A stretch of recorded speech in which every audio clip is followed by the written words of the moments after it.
बहुपद की दो संतानें हुई, दोनों आपस में जुड़वा भाई हुए। एक हुआ रिमाइंडर थ्योरम जिसे शेषफल प्रमेय कहते हैं, दूसरा है गुणनखंड प्रमेय जिसे फैक्टर थ्योरम कहते हैं। आज हम इन्हीं पे चर्चा करेंगे और इनसे आए हुए कुछ परीक्षाओं के प्रश्नों को हल करेंगे। तो साथ में बने रहिए और देखिए कैसे प्रश्न इससे आते हैं। दो यहाँ पे लिखा है हमने, एक लिखा है रिमाइंडर थ्योरम शेषफल प्रमेय और एक लिखा है गुणनखंड प्रमेय। ये दोनों आपस में जुड़वा भाई हैं क्योंकि दोनों में अंतर केवल इतना है कि गुणनखंड प्रमेय 0 देता है और ये कोई वैल्यू देता है। तो गुणनखंड प्रमेय के प्रश्न उठाते हैं। CTET 2023 का प्रश्न है, कह रहा है यदि x-2 बहुपद 2x³ - 5x² + ax - 3 का एक गुणनखंड है, गुणनखंड है। ये हम गुणनखंड प्रमेय से क्वेश्चन लेके आ रहे हैं। शेषफल प्रमेय गुणनखंड प्रमेय के बात कराएंगे। गुणनखंड है तो a क्या है? तो a = क्वेश्चन मार्क। 3-4 ऑप्शन दिए होंगे। पहले तो ये जान लेते हैं कि गुणनखंड प्रमेय होता क्या है। हम यहाँ पे लिख रखे हैं, आपको परिभाषा पता भी होगी।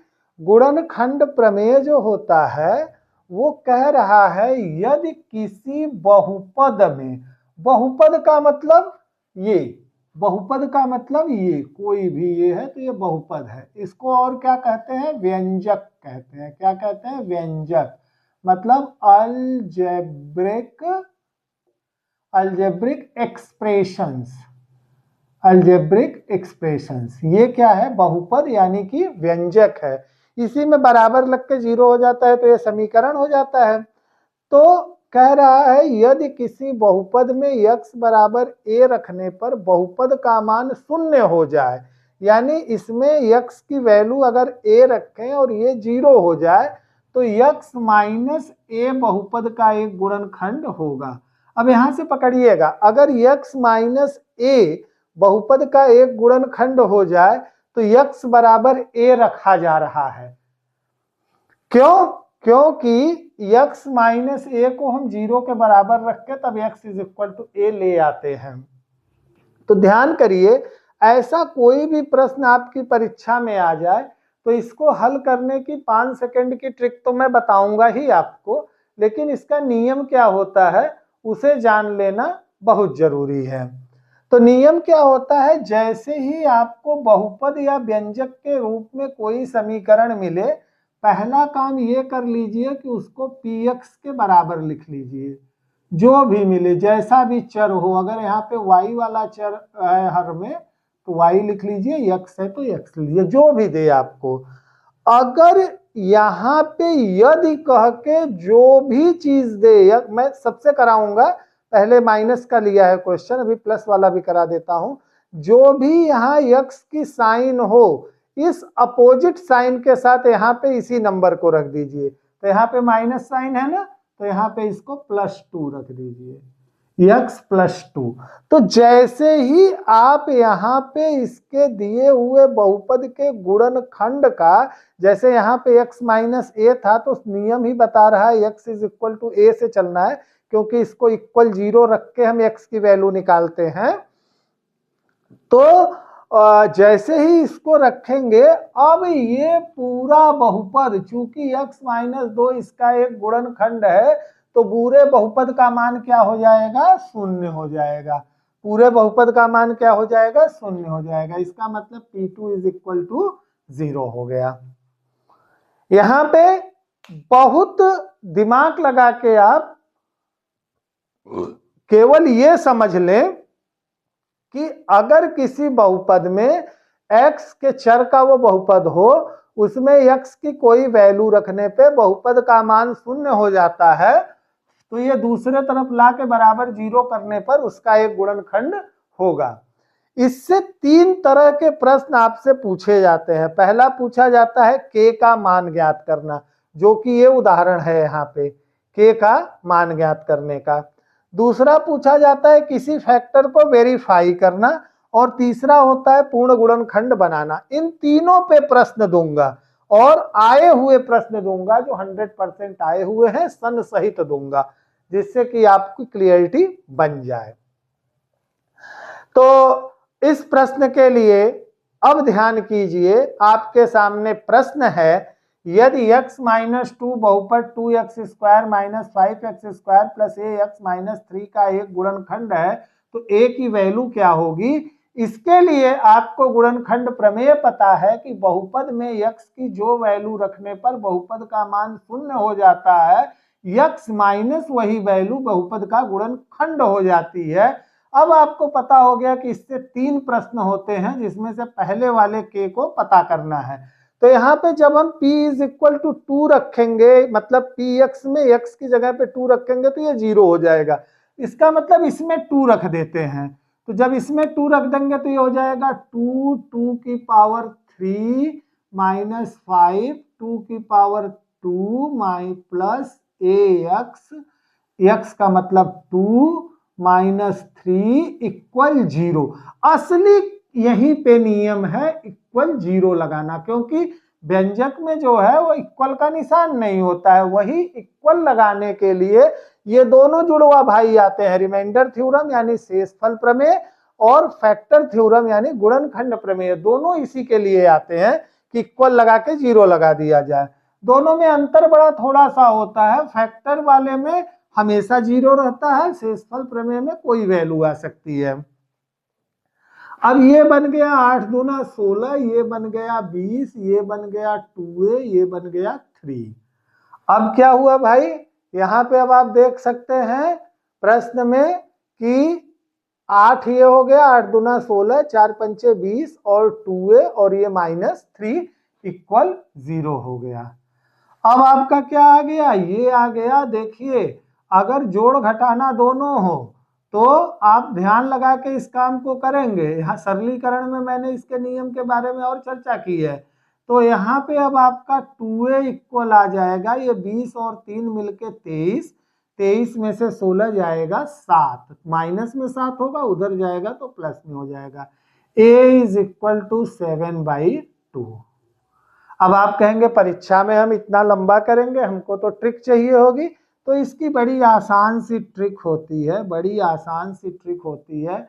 x माइनस या प्लस यहाँ पे जो भी दिया हो उसकी अपोजिट साइन इसमें जो पावर दिए हो वहां रख लीजिए।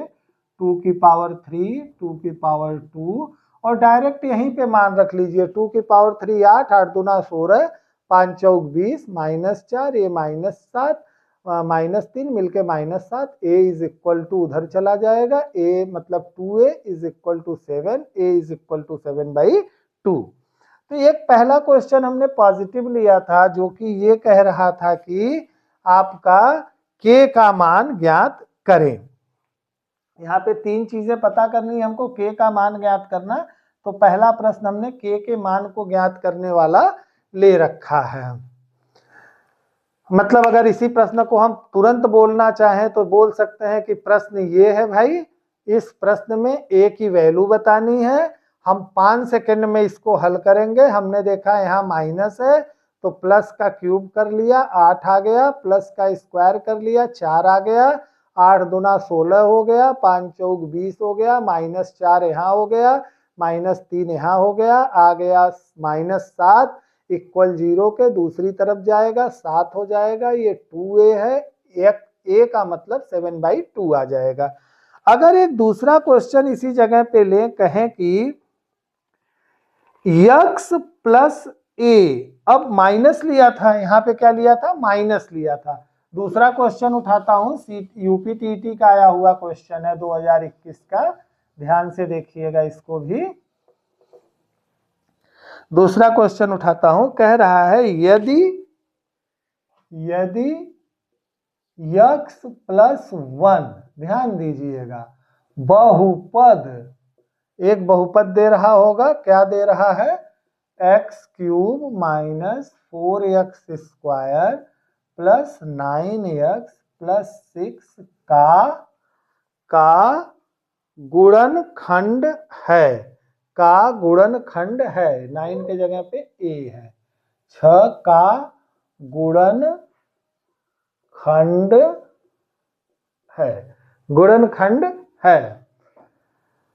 तो ए की वैल्यू, तो ए का मान क्या होगा? तो ए का मान, ये भी बड़ा जबरदस्त क्वेश्चन है। कह रहा है x प्लस 1 गुणनखंड है, तो हमारे नियम क्या कहता है? हम px बराबर किसको मानेंगे? X cube minus 4x² plus ax plus 6 मानेंगे। यहाँ पे प्लस है, अपोजिट साइन के साथ p माइनस 1 जीरो होगा। p माइनस 1 रखेंगे, माइनस 1 की पावर 3, 4 माइनस 1 की power 2 plus a minus 1 plus 6 is equal to 0। Minus 1 minus 4 minus a plus 6 is equal to 0। 5 एक इधर गया 6, minus a plus 1 is equal to 0। a is equal to 1, a is equal to 1।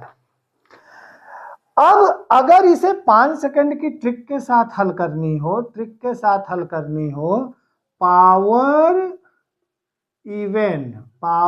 Even plus power odd minus, इतना trick याद रखिएगा। देखिए rule तो वही होगा, अगर ये x प्लस 1 दिया है तो इसका मतलब इसका अपोजिट x की जगह रखा जाएगा, माइनस 1 की पावर 3 ऑड माइनस में आएगा, माइनस 1 आ गया।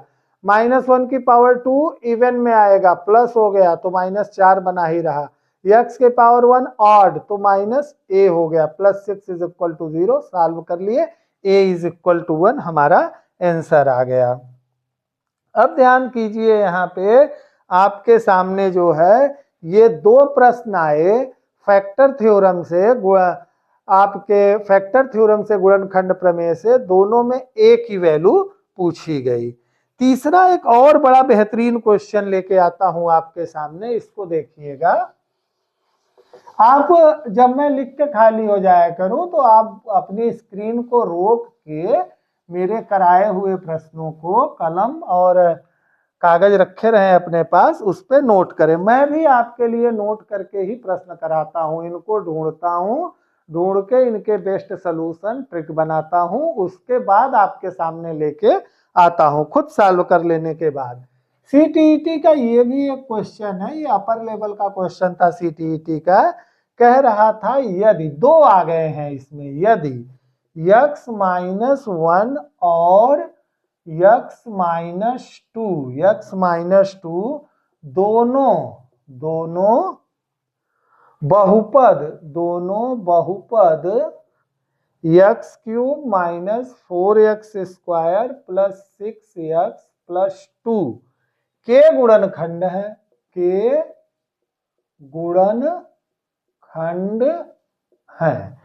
गुणनखंड है, तो b का मान, तो ये है b, तो b का मान।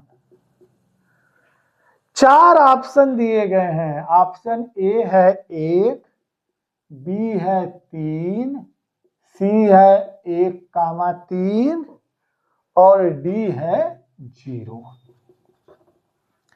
ये एक मजेदार प्रश्न है जिसमें x माइनस ए, x माइनस 2 दोनों ही इस बहुपद के गुणनखंड है, b का मान पूछा जा रहा है।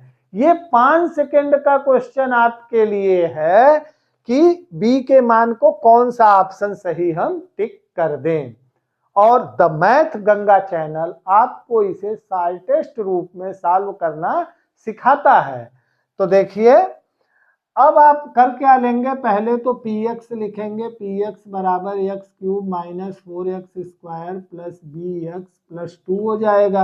अब आपका यहाँ पे माइनस है, इसका मतलब p1 इक्वल 0 हो जाएगा, 1 रख देंगे इन सब में, तो 1 माइनस 4 प्लस bx, ये b है, plus bx plus 2 is equal to 0।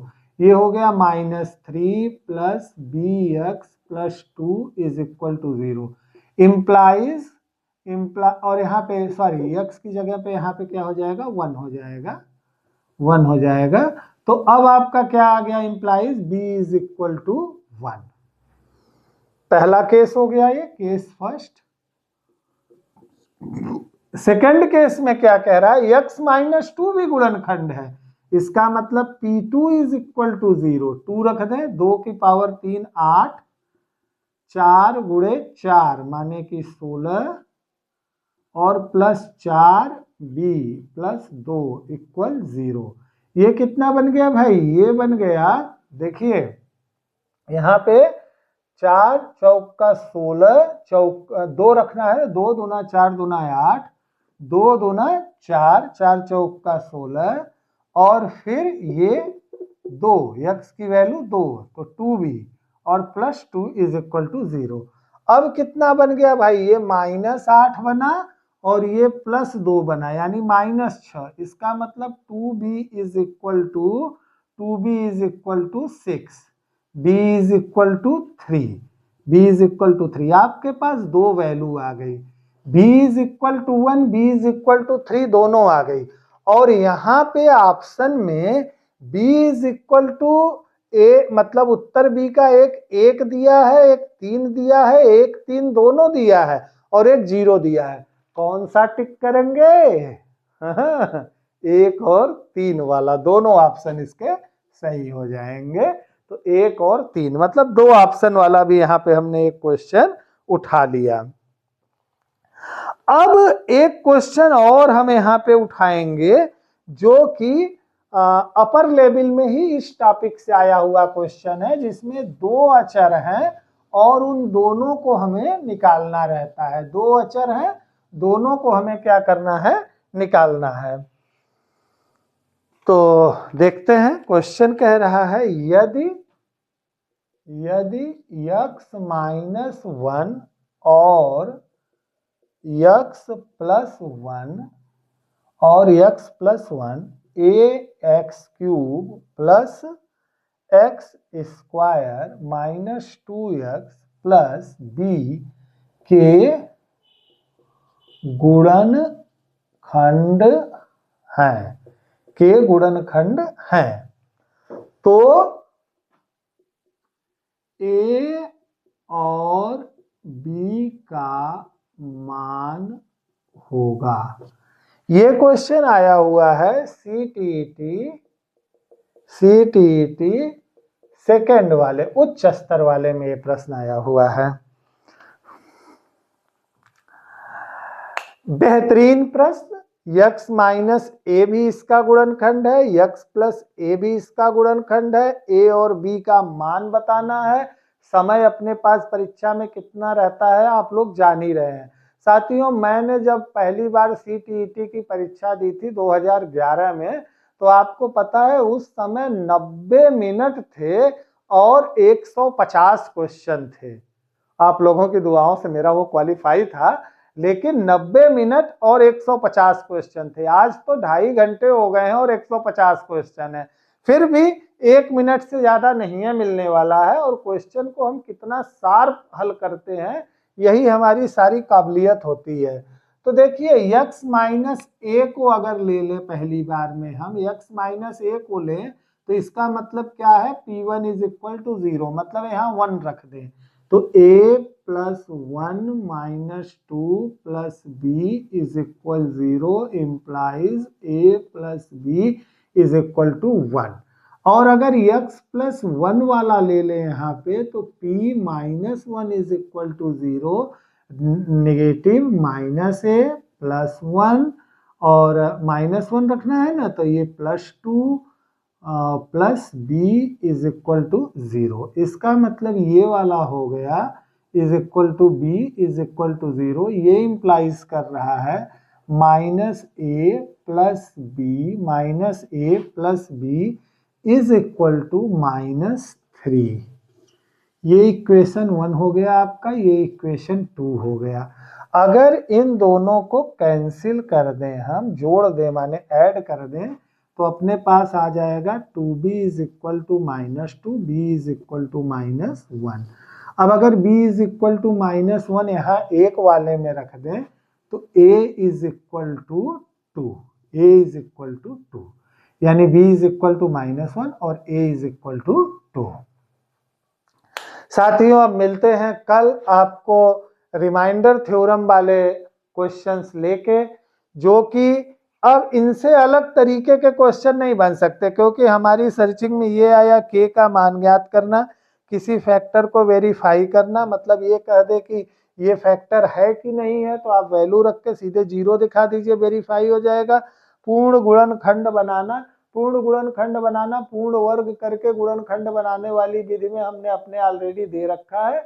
आप लोग हमारे सारे वीडियो को, अगर चैनल पे नए हैं तब भी कोई दिक्कत नहीं है, मैंने 2 तो प्लेलिस्ट बना रखी है और उसके बाद सारे वीडियो डाल ही रहा हूँ रोजाना।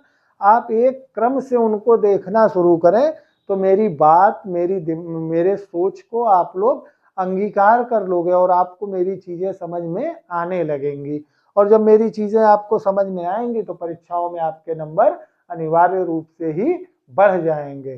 तो साथियों ये था आज का हमारा लेसन। अब हम लोग मिलते हैं अपने नए वीडियो में कल फिर इसी समय पे। तब तक के लिए नमस्कार।